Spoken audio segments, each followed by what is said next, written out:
Class 10th chapter number 3 polynomial मतलब बहुपद। हम ये बहुत छोटी क्लास से पढ़ते हुए आ रहे हैं। पॉलिनोमियल यानी बहुपद, ये सभी छोटी क्लासों में हम पढ़ते हुए आए हैं, लेकिन ये हमने 9th क्लास में पढ़ा है सेकंड चैप्टर। पॉलिनोमियल क्या होता है यानी बहुपद क्या होते हैं। पर्टिकुलर टाइप की जो एल्जेब्रिक इक्वेशन होती हैं वो पॉलिनोमियल यानी बहुपद कहलाती हैं। लेकिन वो बहुपद कौन सी कंडीशन में होगी? जब वेरिएबल की पावर होल नंबर में होगी। होल नंबर यानी पूर्ण संख्या में होगी। और पूर्ण संख्या कौन सी होती है? 0, 1, 2, 3, 4 ये हमारे होल नंबर होते हैं। लेकिन जब हम 10th क्लास के अंदर इस पॉलिनोमियल की बात करेंगे तो हम इसके अंदर किस किस के बारे में स्टडी करेंगे? हम जीरोज ऑफ पॉलिनोमियल के बारे में बात करेंगे, फैक्टराइजेशन के बारे में बात करेंगे, एचसीएफ और एलसीएम के बारे में हम इसके अंदर बात करेंगे, और कुछ नई चीज़ जो ऐड होगी उसके बारे में हम इस वीडियो के अंदर स्टडी करेंगे। तो बहुपद क्या यानी पॉलिनोमियल क्या है बता दिया कि पर्टिकुलर टाइप के एल्जेब्रिक इक्वेशन जिनके वेरिएबल की पावर होल नंबर में होगी वो पॉलिनोमियल कहलाते हैं। लेकिन जो हमारे 10th क्लास की बुक के अंदर जो जनरल फॉर्म दे रखी है यानी जो व्यापक रूप दे रखा है पॉलिनोमियल का, वो क्या है? वो ax² + bx + c = 0। अब हमने पॉलिनोमियल पढ़ा तो पॉलिनोमियल के हमने डिग्री भी पढ़ी थी, कोएफिशिएंट भी पढ़ा था, हमने सभी के बारे में स्टडी करी थी। अब इसके अंदर हम जैसे ये व्यापक जो हमारी जनरल फॉर्म है, ये क्या है? हमारी जनरल फॉर्म ऑफ पॉलिनोमियल यानी व्यापक समीकरण है ये, या व्यापक रूप है बहुपद का। ये व्यापक रूप है बहुपद का। इसके अंदर a जो है, ये जो a दिख रहा है, ये जो b दिख रहा है और ये c दिख रहा है, ये क्या चीज़ है? ये a जो है वो x² का गुणांक है यानी कोएफिशिएंट है। कोएफिशिएंट का मतलब कि उसके मल्टीप्लाई में कौन है। जैसे x² के मल्टीप्लाई में कौन है? a। हमने 9th क्लास में पढ़ा था कि पॉलिनोमियल की हर एक टर्म एक कोई ना कोई कोएफिशिएंट रखती है, यानी कोई ना कोई एक नंबर अपने मल्टीप्लाई में रखती है, भले वो 1 हो या 2 हो या 3 हो या 4 हो या 100 हो। तो इसके अंदर x² का जो कोएफिशिएंट है यानी जो गुणांक है, कोएफिशिएंट को हिंदी में क्या बोलते हैं? गुणांक, गुणे में अंक। तो जो कोएफिशिएंट ऑफ x² = a यानी x² का गुणांक a है। x²। तो इसी तरह तो कोएफिशिएंट ऑफ x = b यानी b का गुणांक, x का गुणांक कौन है? x का गुणांक यानी x गुणे में कौन है? b यानी coefficient of x = b। And last इसके अंदर आता है कांस्टेंट टर्म। कांस्टेंट टर्म यानी जो हमारे नंबर्स होते हैं 1, 2, 3, 4, 5 ये कहलाते हैं हमारा c। इन्हीं को देखते हुए हमें इस बुक के अंदर एक फॉर्मूला मिलते हैं जो कि वेरीफाई करने के काम में आएंगे कि हमने जो जीरोज निकाले हैं पॉलिनोमियल के, क्या वो हमारे जीरोज सही हैं या फिर गलत है, यानी हम हमारे आंसर को वेरीफाई हैंड टू हैंड कर सकते हैं। अब वो क्या है? अब इसके लिए एक फॉर्मूला होता है वेरीफाई करने का यानी जांचने का। सम ऑफ जीरोज का मतलब हुआ शून्यकों का योग। जीरोज मतलब शून्यक, शून्यकों का योग। शून्यकों का योग का फॉर्मूला होता है minus coefficient of x upon coefficient of x² यानी माइनस x का गुणांक अपॉन x² का गुणांक। इसी तरीके से अब इसको हम एक फॉर्म में और लिख सकते हैं। मुझे मालूम है माइनस और कोएफिशिएंट ऑफ x कितना है? कोएफिशिएंट ऑफ x है b और कोएफिशिएंट ऑफ x² है a, यानी माइनस का b/ab। हम बोल सकते हैं कि वो वेरीफाई करता है सम ऑफ जीरोस को, यानी वो जांच करता है शून्यकों के योग की। इसी तरीके से जो सेकंड फॉर्मूला है यानी इसी के लिए है, एक सही हुआ तो दूसरा भी सही होना चाहिए, तभी हमारा आंसर करेक्ट होगा, तभी हमारे जीरोज पॉलिनोमियल के सही होंगे। जैसे कि प्रोडक्ट ऑफ जीरोज, प्रोडक्ट का मतलब इधर गुणा उससे है, गुणा से। प्रोडक्ट ऑफ जीरोज यानी शून्यकों का गुणनफल। शून्यकों का गुणनफल का फॉर्मूला क्या कहता है? Constant term upon coefficient of x square means c upon a भी इसका एक फॉर्मूला है। तो हम इसके अंदर हमें क्या ध्यान रखना है, general form A x square plus B x plus C is equal to 0। Then हमें ये दो फॉर्मूले याद करने हैं। और कोएफिशिएंट हम समझ गए कि कोएफिशिएंट यानी गुणांक क्या कौन से क्या होते हैं। अब हम जो एक्सरसाइज 3.1 है उसके अंदर हम कुछ पॉलिनोमियल्स के जीरोज निकालना सीखेंगे और जीरोज यानी शून्य निकालना सीखेंगे। और साथ ही के उसके अंदर जो रिलेशनशिप है यानी उनके रिलेशनशिप, इनको रिलेशनशिप ही कहते हैं, जो उनका रिलेशनशिप है क्या वो वेरीफाई करता है या नहीं करता है। आइए हम देखते हैं। तो 3.1 का क्वेश्चन नंबर फर्स्ट कह रहा है find the zeros of following polynomial and verify the relationship between sum and product of zeros. Question कह रहा है कि दिए हुए बहुपदों के शून्यक ज्ञात कीजिए और शून्यकों के योग तथा गुणांकों के बीच संबंध की सत्यता की जांच कीजिए, जिसका ये 4x स्क्वायर प्लस 8x दिया हुआ तुम्हें है। तो देखो सबसे पहले हमें जीरोस फाइंड आउट करना है। तो जीरोस फाइंड आउट हम करेंगे, लेकिन मैंने देखा कि जो हमारी जनरल फॉर्म थी a x square plus B x plus c, जो हमारी जनरल फॉर्म थी यानी जो हमारा व्यापक रूप था उसमें सी भी था यानी कांस्टेंट टर्म भी थी। लेकिन इस क्वेश्चन के अंदर कांस्टेंट टर्म नहीं है। तो इस वाले क्वेश्चन को याद रखना है कि जब कांस्टेंट टर्म हमें गिवन नहीं होगी तो हम बीच वाले को टुकड़े नहीं करेंगे, हम डायरेक्ट इस वाले क्वेश्चन में कॉमन लेंगे क्योंकि कांस्टेंट टर्म नहीं है। तो सबसे पहले काम क्या करना है, इक्वल करना है जीरो के। सबसे पहले मैं फाइंड कर रहा हूँ जीरोस को यानी शून्यक को मैं ज्ञात कर रहा हूँ। तो इसमें मुझे सबसे पहले कॉमन लेना है इन दोनों में ऐसी क्या चीज़ है जो दोनों के अंदर मौजूद है। कॉमन का मतलब क्या कि ऐसी कौन सी चीज़ है, मैक्सिमम ऐसी कौन सी चीज़ है जो इसमें भी हो और इसमें भी हो। अगर किसी को डायरेक्ट कॉमन लेना आता है तो बहुत अच्छी बात है, जिसको नहीं आता वो वाला मेथड फॉलो करे कि मैं 4x स्क्वायर को 2 इंटू एक्स इंटू एक्स लिख सकता हूँ। मैं 4x स्क्वायर को 2 इंटू एक्स लिख सकता हूँ। इसी तरीके से मैं 8x को 2 इंटू टू, तो ये 2 कितनी टाइम्स आया, 3 टाइम्स। तो 2 तो मेरे पास है लेकिन 3 नहीं है, तो मैंने एक 2 को साइड में रख लिया। हालांकि 2 2 जा 4, 4 2 जा 8 तो हुआ। अब x के नीचे मैंने x को रखा। तो ऐसी कौन सी चीज है जो दोनों में मौजूद है, एक ये वाला 2, एक ये वाला और एक ये वाला, यानी 2 2 जा 4 और ये x, यानी इसके अंदर कॉमन क्या आ रहा है, 4x कॉमन आ रहा है। जब जैसे ही मैंने इसमें से 4x कॉमन लिया, जैसे ही मैंने ये चीज कॉमन ले ली तो इधर क्या बचा x और बीच में साइन काय का है प्लस का, और इधर क्या बचा 2, तो x प्लस 2 ये आया। अब हम क्या करते थे कि एक इसके अब जब दो नंबर्स का प्रोडक्ट यानी जब दो नंबर का गुणनफल 0 के इक्वल है तो दोनों में से कोई ना कोई एक नंबर तो 0 होगा ही। जैसे मैं कह रहा हूं 5 0 आ रहा है यानी 5 को कितने से मल्टीप्लाई करूंगी 0 आए तो 0 से ही करना पड़ेगा, यानी कोई ना कोई एक नंबर तो 0 के इक्वल है ही। अब कौन सा है मुझे तो नहीं मालूम, तो मैंने क्या करा, या तो 4x इक्वल के 0 है या फिर x प्लस 2 इक्वल है 0 के, या तो 4x 0 के इक्वल है या फिर x प्लस 2 इक्वल है 0 के, या फिर दोनों ही 0 के इक्वल हो, हमें क्या मालूम। तो चलो अब ये 4 इधर से मैंने x की वैल्यू निकालना चाहिए, तो 4 इसके मल्टीप्लाई में है तो 0 के डिवाइड में जाएगा, और इसी तरीके से ये प्लस में है तो ये उसके माइनस में जाएगा, यानी x इज इक्वल टू 0। जितनी पावर होगी उतने ही जीरोज निकलेंगे। इसकी मैक्सिमम पावर 2 थी तो इसके 2 0 निकले, एक तो x इक्वल्स टू 0 और एक x इक्वल्स टू माइनस का 2, यानी हमने जीरोज ऑफ पॉलिनोमियल निकाल लिए। अब क्वेश्चन हमें कह रहा है वेरीफाई द रिलेशन, कि रिलेशन को वेरीफाई कीजिए सम एंड प्रोडक्ट ऑफ जीरोज, यानी शून्यकों के योग तथा गुणांकों के बीच संबंध के सत्यता की जांच कीजिए। इसके लिए हमें फॉर्मूले मालूम होना चाहिए, और फॉर्मूला क्या था कि sum of zeros is equal to minus b upon a, यानी माइनस एक्स का कोएफिशिएंट एंड अपॉन में एक्स स्क्वायर का कोएफिशिएंट। लेकिन जब मैं वेरीफाई तो करूंगा इससे पहले मुझे zeros of sum of zeros मालूम तो होना चाहिए, तभी तो वेरीफाई करेगा।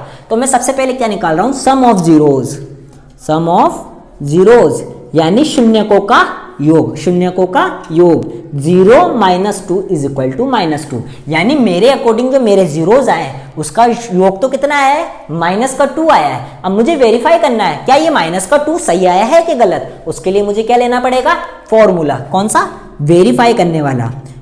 तो सम ऑफ जीरोस, वो फॉर्मूला क्या कहता है, सम ऑफ जीरोस कहता है माइनस बी अपॉन ए। तो माइनस, अब b कितना है, b है जो x का, b क्या था, x का कोएफिशिएंट यानी x का गुणांक, x के गुणांक में कौन है 8 अपॉन एक्स स्क्वायर का गुणांक जो कि कितना है 4, तो 4 2 जा 8, तो ये कितना आया माइनस का 2। तो हम कह सकते हैं कि हमारा सम ऑफ जीरोस अभी तक तो सही आया, यानी हमारे जीरोस की वेरीफाई करने की एक स्टेप तो क्लियर है। अब सेकंड आता है प्रोडक्ट ऑफ जीरोस, जिसका फॉर्मूला है c अपॉन a। तो हमें पहले प्रोडक्ट ऑफ जीरोस मालूम तो होना चाहिए। तो हमने क्या निकाला, प्रोडक्ट ऑफ जीरोस, ये वेरीफाई है। प्रोडक्ट ऑफ जीरोस क्या था, प्रोडक्ट ऑफ जीरो यानी 0 इंटू माइनस का 2। क्या कहता है, प्रोडक्ट का मतलब है गुणा, कि इन दोनों को गुणा करो और 0 को कितने से भी गुणा करो, कितना हो जाएगा 0, क्योंकि 0 क्या कहता है, जो मुझसे टकराएगा वो खुद 0 हो जाएगा। तो 0 को 2 से मल्टीप्लाई, माइनस 2 से मल्टीप्लाई करा तो 0 आया। अब इस वाले रिलेशन को मैं वेरीफाई करता हूं कि verify the sum of product of zeros, verify the product of zeros. तो verify the product of zeros क्या है, c अपॉन a। c क्या था, according to general form of polynomial c था कांस्टेंट टर्म यानी कि अचर पद। अचर पद कितना, कुछ दिख रहा है नहीं है, यानी 0। और a क्या था, एक्स स्क्वायर का कोएफिशिएंट यानी एक्स स्क्वायर का गुणांक जो कि कितना है 4। जब 0 में 4 का डिवाइड करेंगे तो कितना आएगा 0, यानी ये दोनों हमारे 0 के इक्वल हैं। तो हम कह सकते हैं कि हमारे पॉलिनोमियल के जो हमने जीरोस निकाले हैं वो एकदम सही हैं। सबसे पहले हमने फर्स्ट क्वेश्चन में क्या करा था, इक्वल रखा था 0 के, तो मैं इसको भी कर देता हूँ इक्वल 0 के। अब क्वेश्चन ही बनता है कि चलो सर फर्स्ट वाले क्वेश्चन में कांस्टेंट टर्म नहीं थी, लेकिन इसके अंदर तो हमारे जनरल फॉर्म जो हमें गिवन है उसका एज इट इज वैसा का वैसा दे रखा है, जनरल फॉर्म जैसा था। ठीक है, तो इस वाले के लिए तुम्हें क्या करना है, जब तुम्हारे पास तीनों ही टर्म मौजूद है यानी एक्स स्क्वायर का कॉफी, एक्स स्क्वायर भी हो, एक्स भी हो और तुम्हारे पास कांस्टेंट टर्म भी हो, तो तुम्हें क्या करना है, तुम्हें सबसे पहले करना है कि जो तुम्हारा क्वेश्चन है उसमें मिड वाली टर्म को, केवल बीच वाली संख्या को छोड़कर सारी चीज एज इट इज लिख लेनी है। जब तुमने इसको लिख लिया तो अब इस 4 को हमें कुछ ना कुछ करना पड़ेगा, और इस तरीके से करना पड़ेगा कि उसको प्लस माइनस करूं तो माइनस का 4 आवे, और मल्टीप्लाई करूं तो 4 1 जा 4 आवे, मल्टीप्लाई करूं तो 4 आवे और प्लस माइनस करूं तो माइनस का 4 आवे। उसके लिए हमें क्या करना है, देखो इधर जो साइन होगा वही तुम ब्रैकेट के अंदर लिख दो। पहले तुम्हें क्या क्या करा, ये एज इट इज, ये एज इट इज, इस वाले को छोड़ दिया, ये एज इट इज, ये एज इट इज, ये इधर जो साइन था वो इधर लिखा। अब तुम्हारा जो सबसे पहले काम होगा वो होगा कि एक्स स्क्वायर के कोएफिशिएंट को और कांस्टेंट टर्म को मल्टीप्लाई करो। जब तुम 4 और 1 को मल्टीप्लाई करते हो तो कितना आता है 4। अब 4 किस किस की टेबल में आता है, देखना 4 आता है 1 इंटू 4 की टेबल में, 2 इंटू 2 की टेबल, और 4 इंटू 1 यानी वापिस रिपीट हो रहा है, यानी ये दो ही कंडीशन एक ऐसी है जिससे माइनस का 4 आ सकता है। अब सुनो बात कि हमें यहाँ बीच में क्या दिया हुआ प्लस, यानी प्लस करने पे हमें 4 लाना है। तो 4 में 1 प्लस करा तो 5 नहीं आया, तो ये रॉन्ग हो गया, ये गलत हो गया। अब इसके पास चलते हैं, 2 प्लस 2 4 आ गया, तो हम इधर क्या करेंगे 2 प्लस 2। अब जब ब्रैकेट के बाहर माइनस होता है तो अंदर के साइन यानी अंदर के चिन्ह चेंज होते हैं, यानी 4x square minus minus plus minus, 2 को x से मल्टीप्लाई करेंगे तो 2x minus plus minus 2x plus 1 equals to 0। अब सेकेंड स्टेप, अब जो हमने फर्स्ट क्वेश्चन में डायरेक्ट कहां से स्टार्ट करा था, कॉमन से, तो इस वाले क्वेश्चन के अंदर हम अब कॉमन लेंगे, यानी इसको 4 भागों में डिवाइड करेंगे। इसको बोलते हैं मिड टर्म स्प्लिटिंग, यानी मध्य पद विभक्त। मध्य यानी बीच वाले पद को, बीच वाले टर्म को टुकड़ा इस तरीके से करना कि उसको प्लस माइनस करूं तो बीच वाला नंबर आ जाए और मल्टीप्लाई करूं तो एंड वाला नंबर आ जाए। जैसे माइनस का 2 और माइनस का 2 को मल्टीप्लाई करेंगे तो प्लस का 4 आ जाएगा। अब कॉमन कैसे लेंगे, पहले इन दोनों में से कॉमन लेंगे फिर इन दोनों में से कॉमन लेंगे। तो अभी 4x स्क्वायर और माइनस 2x में से कॉमन कैसे लेंगे, क्या मैं 4 को ऐसे लिख सकता हूं 2 इंटू 2 x इंटू एक्स, और क्या मैं इस 2x को ऐसे लिख सकता हूं 2 के नीचे 2 और x के नीचे x। तो कॉमन क्या आया 2x कॉमन आया, तो वो तो लेना है हमें ब्रैकेट के बाहर। जब मैंने 2x को ब्रैकेट के बाहर ले लिया तो क्या बचा 2x बचा, तो इधर क्या लिख देंगे 2x। फिर मैंने इधर से 2x कॉमन ले लिया, अरे नीचे तो कुछ बचा ही नहीं, 2x कॉमन ले लिया तो जिसके नीचे कुछ नहीं बचेगा, यानी जिसमें कॉमन लेने के बाद कुछ नहीं बचेगा उसमें कम से कम एक तो बचेगा ही बचेगा, क्योंकि हर नंबर एक से तो मल्टीप्लाई होता ही होता है। जैसे ये एक कितनी एक लगा दो मल्टीप्लाई में तो है ही, यानी इसका माइनस का 1, ये तो हो गए इन दोनों के कॉमन। अब यही दोनों के अंदर से हमें एक चीज कॉमन और लेनी है, लेने के लिए जो साइन इधर होगा वो इधर साइन लगा देना है। और याद रहे कि इस ब्रैकेट के अंदर वही नंबर आएगा जो इस वाले ब्रैकेट के अंदर होगा। जैसे कि माइनस ये 2x और +1 है, तो मैं 2x को ऐसे लिख सकता हूं 2 × x, और इसके नीचे इसको इंटू कर लूं 1 से, क्योंकि 1 से किसी को मल्टीप्लाई कर लो कोई फर्क नहीं पड़ना। इसी तरह +1 इस वाले को भी लिख लिया। कॉमन क्या आया, केवल 1 कॉमन आया, तो मैंने यहाँ क्या लिख लिया 1। जब मैंने 1 कॉमन ले लिया तो बचा क्या 2x, इसमें से भी 1 कॉमन ले लिया, अरे नीचे कुछ नहीं बचा तो कम से कम एक तो बचा है, तो मैंने यहाँ 1 लिख लिया। अब इधर साइन कौन सा आएगा, तुम कहोगे सर प्लस आएगा, नहीं गलत होगा। क्यों होगा, क्योंकि ब्रैकेट के बाहर माइनस है, तो माइनस प्लस माइनस, तो देखो ये दोनों ब्रैकेट हमारे सेम आए, तो जो हमने बाहर निकाले हैं उनका एक अलग जोड़ा बनाओ और एक जो हमने अंदर रखे हैं उसका एक जोड़ा बनाओ। अब वो वाली बात आई कि जब दो नंबर्स का मल्टीप्लाई 0 के इक्वल है, जब दो नंबर का प्रोडक्ट इक्वल है 0 के, तो दोनों में से कोई ना कोई एक तो 0 के इक्वल है, या फिर दोनों ही 0 के इक्वल है। तो मैं इसको भी 0 के इक्वल कर रहा हूं और मैं इसको भी 0 के इक्वल कर रहा हूं। तो देखिए 2x - 1 = 0 एंड 2x - 1 = 0।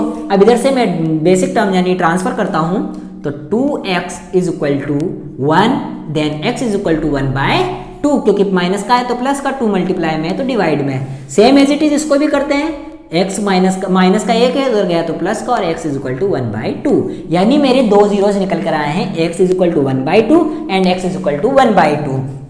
तो जब सम ऑफ जीरोस करा 1/2 + 1/2, 1/2 + 1/2, यानी आधा और आधा का जोड़ा तो कितना हुआ 1।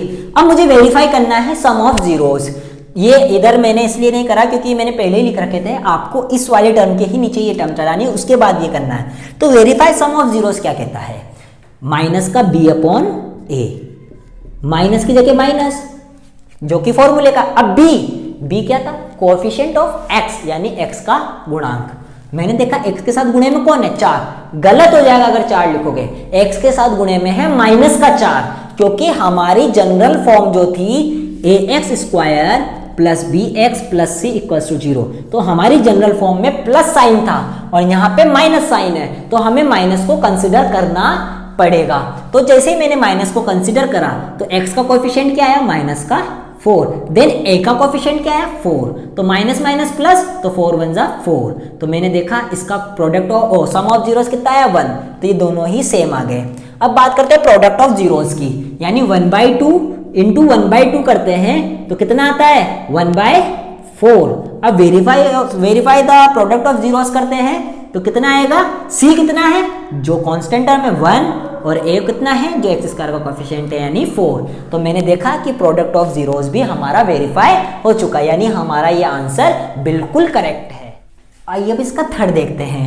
सबसे पहले क्या करा था, पॉलिनोमियल को इक्वल करना था 0 के, इसमें भी तीनों टर्म है, x² का कोएफिशिएंट भी है, x भी और कांस्टेंट टर्म भी है। तो मैंने क्या बताया था, केवल मिड वाली टर्म। अब मिड में कौन है इसके, केवल x नहीं, इसके साथ मल्टीप्लाई में 1 है, तो हम उस 1 को छोड़कर पूरा एज इट इज लिख लिया, x इधर लिख लिया, तो इसके मल्टीप्लाई में 1 तो है ही, क्योंकि 1 को किसी से मल्टीप्लाई कर लो, तो इधर का आएगा साइन है माइनस, यानी मुझे माइनस करने पर 1 लाना है, मुझे माइनस करने पर क्या लाना है 1, और मल्टीप्लाई करने पे कितना लाना है 6 × 2 = 12, मल्टीप्लाई करने पे तो 12 लाना है, और माइनस करने पर या प्लस करने पर मुझे 1 यानी माइनस करने पर मुझे 1 लाना है, तो 6 × 2 = 12। अब 12 किस किस की टेबल में आता है, 1 × 12, 2 × 6, 3 × 4, देन ही रिपीट होने लगे, हमें रिपीट नहीं करना है। तो देखो अब माइनस करना है, 12 में से 1 माइनस करा तो 11, क्या 1 आया क्या, नहीं, तो गलत। 6 में से 2 माइनस करा 4, 1 आया कि नहीं, गलत। 4 में से 3 माइनस करा देन 1 आ रहा है, यानी 4 में से 3 माइनस करने पर 1 आ रहा है। तुम ये मत करना है 3 में से -4 कर दो, गलत हो जाएगा, -1 आ जाएगा। हमें क्या लाना है +1 लाना है, ठीक है। फिर उसके बाद अगर ब्रैकेट के बाहर माइनस है तो अंदर के साइन चेंज होंगे, यानी माइनस का 4x, minus minus plus 3x, क्योंकि 4x से मल्टीप्लाई हुआ, फिर ये 3x से मल्टीप्लाई, माइनस का 2 इक्वल्स टू 0। अब हम लेंगे कॉमन, इन दोनों में से कॉमन लेंगे, फिर इन दोनों में से कॉमन लेंगे। तो क्या मैं 6x² को ऐसे लिख सकता हूँ, 2 × 3 × x × x, और 4x को ऐसे लिख दूँ 2 × 2। ये 2 साइड में क्यों लिखा, क्योंकि इसके अंदर एक ही 2 था और दूसरा है ही नहीं। उसके बाद x के नीचे x, तो दोनों में कॉमन क्या आया, 2x। जब मैंने 2x कॉमन ले लिया, यानी ये 2 और ये x कॉमन ले लिया, तो बच गया क्या, 3x, माइनस ये 2x कॉमन ले लिया तो क्या बच गया, 2। इधर काय का साइन है प्लस, तो यहाँ पे भी क्या आएगा, प्लस आएगा। अब इस ब्रैकेट के बाहर क्या कॉमन लेना, आइए देखते हैं। 3x को मैं ऐसे लिख दूं 3 × x × 1, इस 2 को ऐसे लिख दूं × 2 × 1। तो कुछ कॉमन आया है क्या, नहीं। तो एटलीस्ट जिसमें कुछ कॉमन नहीं है उसमें कम से कम एक तो कॉमन है ही। जैसे ही मैंने एक बाहर लिया तो अंदर क्या बच गया, 3x, और जैसे ही मैंने एक बाहर लिया तो क्या बच गया, 2। और साइन काय का आएगा, प्लस माइनस माइनस। अब एक इन दोनों का जोड़ा और एक इन दोनों का जोड़ा, ठीक है। अब जब एक दो नंबर का प्रोडक्ट इक्वल है 0 के, तो ये 2x + 1 भी इक्वल हो सकता है 0 के, या फिर 3x - 2 इक्वल हो सकता है 0 के। तो x = -1/2 एंड देन x = 2/3। कैसा आया, वापस चलो देख लेते हैं डिटेल में कि 3x, ये माइनस को उधर गया तो प्लस का, ये इसके मल्टीप्लाई में तो इसके डिवाइड में, तो मेरे पास 2 zeros आ गए। अब हमारे पास 2 zeros निकल रहा है, -1/2 और एक 2/3, -1/2 + 2/3।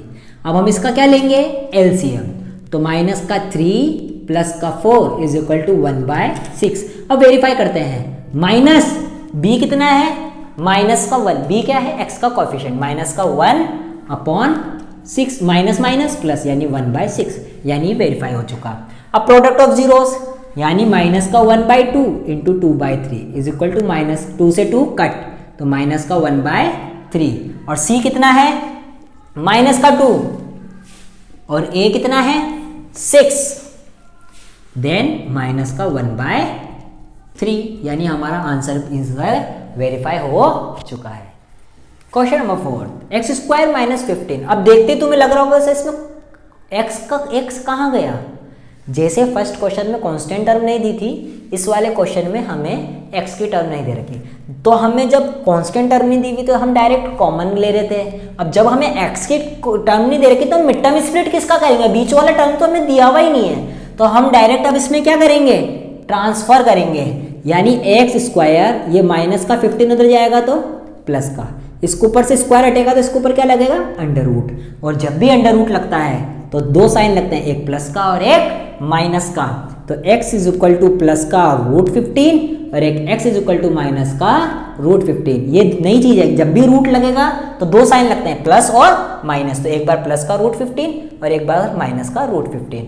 अब सम ऑफ जीरोस निकालते हैं, √15 - √15, क्योंकि दो जीरोस है, एक तो √15 और एक -√15, तो 15 √15 - √15, ये कितना आ गया, 0। अब वेरीफाई करते हैं, माइनस b कितना है, क्या होता है, कोएफिशिएंट ऑफ x। जब x ही नहीं है तो कोएफिशिएंट कितना होगा, 0, और a कितना है, 1, तो = 0, यानी ये वेरीफाई हो चुका। अब प्रोडक्ट ऑफ जीरोस, यानी √15 इंटू माइनस का √15, तो 15 को जब √15 से मल्टीप्लाई करेंगे तो 15 आता है, ठीक है। और प्लस माइनस माइनस, अब c/a, c कितना है, -15 और a कितना है, 1, यानी -15। यह हमारा आंसर वेरीफाई हो चुका। क्वेश्चन नंबर 5 देखो कि x² - √3 + 1 ब्रैकेट के बाहर x + √3। अब क्वेश्चन फर्स्ट देखा था तो कांस्टेंट टर्म नहीं, क्वेश्चन फोर्थ देखा तो x टर्म नहीं, और क्वेश्चन फिफ्थ देखा तो ये बीच में अपने आप ही ऐसी चीज। तो तुम्हें याद होगा जब हमने क्वेश्चन नंबर 2 और क्वेश्चन नंबर जो 3 किया था तो हम बीच वाले को मिड टर्म स्प्लिट कर रहे थे, मध्य पद विभक्त कर रहे थे। इसने ऑलरेडी मध्य पद विभक्त हमें करके दिया है। तो अब हमारा डायरेक्ट काम क्या है कि इस वाले को इससे मल्टीप्लाई करें, इस वाले को इससे मल्टीप्लाई करें और माइनस से मल्टीप्लाई करके आंसर करें। यानी सबसे पहले तो इक्वल रखा 0 के, अब मिड टर्म स्प्लिट करने की जरूरत नहीं है, ब्रैकेट के बाहर माइनस है तो -√3x minus plus -x plus √3 = 0। अब लेंगे कॉमन, इन दोनों में कॉमन, फिर इन दोनों में कॉमन। तो मैंने देखा कि इन दोनों में x कॉमन आ रहा है, जैसे मैंने x कॉमन लिया तो x माइनस का √3 बचा। अब इन दोनों में कॉमन क्या आ रहा है, कम से कम एक तो कॉमन आ ही रहा है, जैसे कि x लिख लिया इंटू 1, फिर √3 इंटू 1, तो दोनों में कॉमन क्या है 1, तो ब्रैकेट इधर माइनस है तो इधर भी माइनस लिया, अब 1 कॉमन ले लिया तो इधर बच गया x, इधर बच गया √3, तो माइनस प्लस माइनस। अब एक तो इन दोनों का यानी x माइनस 1 और x माइनस √3 इक्वल्स टू 0। अब दोनों में से कोई ना कोई एक तो 0 के इक्वल होगा ही, x माइनस √3 इक्वल्स टू 0, यानी x equals to 1 and then x equals to x equals to √3। आओ वेरीफाई करते हैं सम ऑफ जीरोस, 1 प्लस √3, ये ऐड नहीं हो सकते हैं तो ये फाइनल आंसर। अब वेरीफाई करते हैं, माइनस का b अपॉन a, तो माइनस b कितना है, ये पूरा b ही तो है, माइनस का √3 प्लस 1, यानी माइनस का √3 प्लस 1 अपॉन a कितना है 1, तो माइनस माइनस क्या हो गया प्लस हो गया, और √1 का डिवाइड करेंगे तो आंसर वही आएगा। अब प्रोडक्ट ऑफ जीरोस क्या कह रहा है, 1 into √3 is equal to √3, c upon a, c कितना है √3 और a कितना है 1, तो √3 अपॉन 1 इज इक्वल टू √3। ये हमारे आंसर वेरीफाई हो चुके हैं फर्स्ट का।